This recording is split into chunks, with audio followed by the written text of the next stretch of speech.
So I'm Canon Philip Barrett from Manchester Cathedral. I've come on this delegation with other people from Manchester, really partly because I'm on the board of the Remembering Srebrenica charity. I also wanted to come and experience what it was that I heard so much about, I've read a lot about, and being here has been a really moving experience of hearing people's stories, people who are survivors, and we're here now at the cemetery, a kind of culmination of our time here.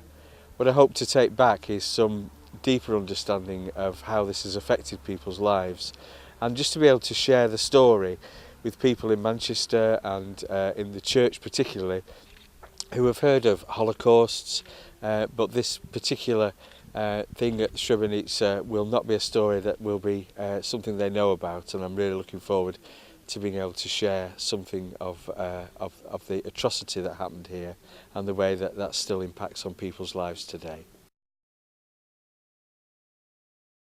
I'm Kate Green and I'm the Member of Parliament for Stretford and Ermston.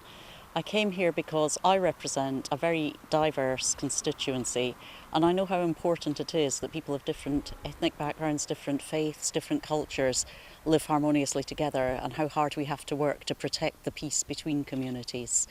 What I've learned here in Srebrenica, in Bosnia-Herzegovina, is how fragile that peace is if we don't keep working at it, and how the international community has a very special obligation too, to listen to what people who are experiencing hatred and hurt and conflict on the ground want them to do and how they want us to respond. When I go back to Manchester, I'll be doing two things. One is, as I always do as a constituency MP, sharing my experiences with my community, asking my constituents what their experiences are and how they feel we can work together. But I'll also be thinking as a politician about some of the conflicts we're discussing and debating in Parliament today, and what I've learned from this conflict that I can apply to the conflicts that are still going on around the world. I'm Rahmanis and I'm from Manchester. You can start now. Okay, so the reason I decided to come on this Remembering Srebrenica trip was because I knew a bit about the genocide. I'd heard about it from a family friend, but I didn't really know all the details, I didn't fully know all the facts, and I really wanted to learn more. I'm currently on a gap year, so I have no school, I have no university, I'm in between, I have a lot of free time, and I really wanted to make it worthwhile and do something which would have a legacy, and where I could take lessons from it and bring them back home. So I've definitely learned a lot on this trip. One of the things was, before I came, it was all very much facts and figures. This many people died, this happened.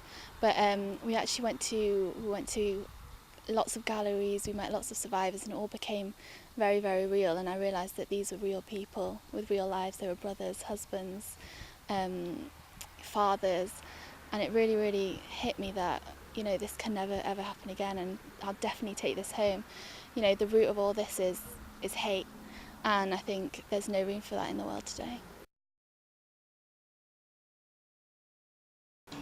The reason I wanted to come on this trip was because the area that I'm responsible for policing in Greater Manchester, around 16% of our population of 2.8 million people are from a black or minority ethnic background. So we have a very diverse area, and one of the issues that we are dealing with regularly is hate crime, and the importance of this trip and understanding ultimately where hatred can lead, and clearly stood here today in the graveyard at Potokari, remembering over the 8,000 people that died in Srebrenica, really demonstrates ultimately where hatred can take civilization.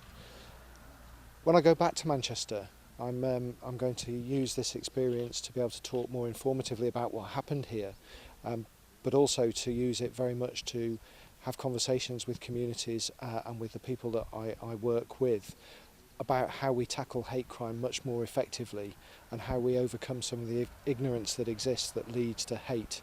I think my biggest learning from being here has been about the impact on people many years on.